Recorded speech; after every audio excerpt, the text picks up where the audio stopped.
കാലഘട്ടത്തിൽ എല്ലാവർക്കും വന്നു ചേർന്ന് ഒരുപോലെ പങ്കെടുത്ത് ആഹ്ലാദിച്ച് സന്തോഷിച്ച് പിരിഞ്ഞുപോകാനുള്ള ഒരു വേദിയാണ്. കാരണം അന്ന് വേറെ വിനോദനങ്ങളൊന്നുമില്ല. വായനശാല, അതിന്റെ കലാപരയുടെ ഒരു വാർഷികം എന്നൊക്കെ പറഞ്ഞാൽ ചക്രവർത്തി അനശ്വര നടൻ സത്യന്റെ ഓർമ്മ നിലനിർത്തുന്ന നമ്മുടെ ജീവന്റെ തുടിപ്പുകൾ ഏറ്റുവാക്കിക്കൊണ്ട് ജനസേവനത്തിന്റെ പാതയിൽ 49 വർഷം പിന്നിടുകയാണല്ലോ. ത്യാഗത്തിന്റെയും കരപൊള്ളാത്ത ദേശസ്നേഹത്തിന്റെയും ഉന്നത സാംസ്കാരിക ചിന്തയുടെയും ഉത്തമ മാതൃകകളായ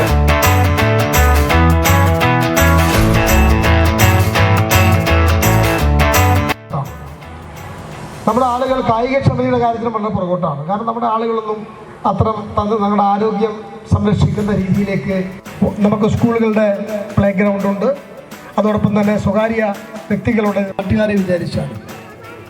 അപ്പോൾ നമുക്ക് എല്ലാവർക്കും ഒറ്റക്കെട്ടായി ഈ നാടിൻ്റെ വികസനത്തിന് വേണ്ടി രീതിയിൽ മനോഹരമാക്കി മാറ്റാൻ നമുക്ക് ഇരിക്കാൻ പറ്റുന്ന ഞങ്ങളുടെ ഭാഗത്ത് നിന്നുകൊണ്ട് എന്താണ് ചെയ്യാൻ പറ്റുക എന്നുള്ളത് ആലോചിച്ച് ഞങ്ങളുടെ ഭാഗത്തുള്ള എല്ലാ സഹായവും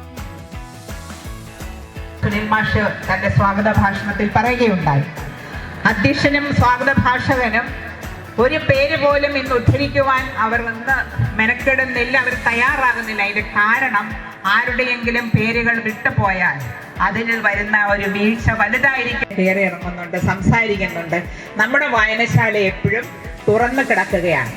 പ്രിയപ്പെട്ട ഭാരവാഹികൾ, അവരതിനു വേണ്ടി ഇടുന്ന ആരൊക്കെ ഉണ്ടെങ്കിലും എവിടെയൊക്കെയോ ഇരുന്നു കൊണ്ട് ആരൊക്കെയോ ലൈക്ക് അടിച്ചാലും ഷെയർ ചെയ്താലും എൻ്റെ ജീവിതത്തിന്റെ ചില നിർണായകമായ സമയങ്ങളിൽ, സാഹചര്യങ്ങളിൽ എന്നോടൊരു വാക്ക് ഹൃദയപൂർവ്വം പറയാൻ, അല്ലെ എൻ്റെ തോളത്തൊന്ന് തട്ടാൻ, എന്നോട് ഒപ്പമൊന്നിരിക്കാൻ ചില അവസരങ്ങളിൽ നാം എല്ലാവരും ആരെങ്കിലും ഉണ്ടായിരുന്നെങ്കിൽ എന്ന് കൊതിച്ചു പോകും.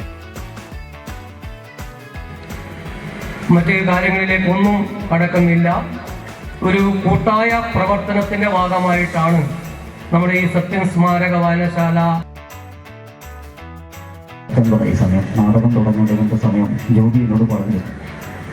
അതുകൊണ്ട് ഇന്ന് ഞാനിവിടെ വന്നത് പ്രസംഗിക്കാനല്ല, നിങ്ങൾ ഭയപ്പെടണ്ട. കാരണം പല സന്ദർഭങ്ങളിലും ഇവിടെ വന്ന് ഒരുപാട് സമയം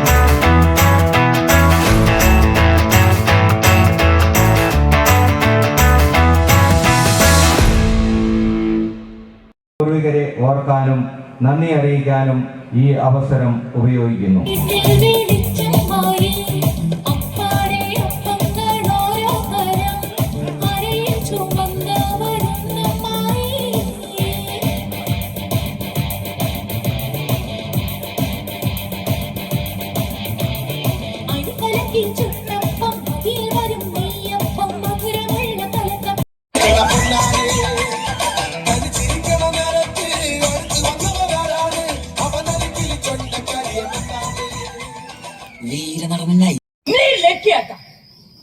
എന്താണെന്ന് വെച്ചാല് പലപ്പോഴും ഈ ലോക്കൽ ഗൈഡൻസ് പാരന്റ്സിനെ കളസീനോ അവര് ഭയങ്കര കൂളായിട്ടാ. എനിക്ക് ഡാർക്ക് അടിച്ച് എന്താന്ന് വെച്ചാൽ എനിക്കൊരു ഇൻഡ്യൂഷൻ എന്തോ കുഴപ്പം നടക്കാൻ പോണെന്നുള്ള ഒരു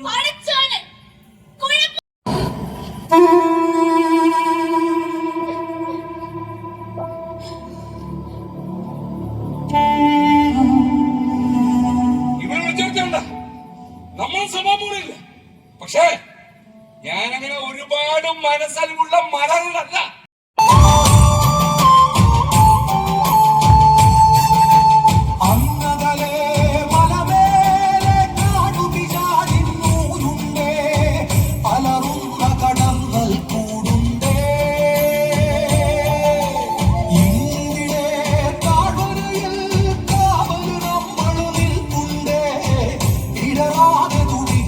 പാട്ടു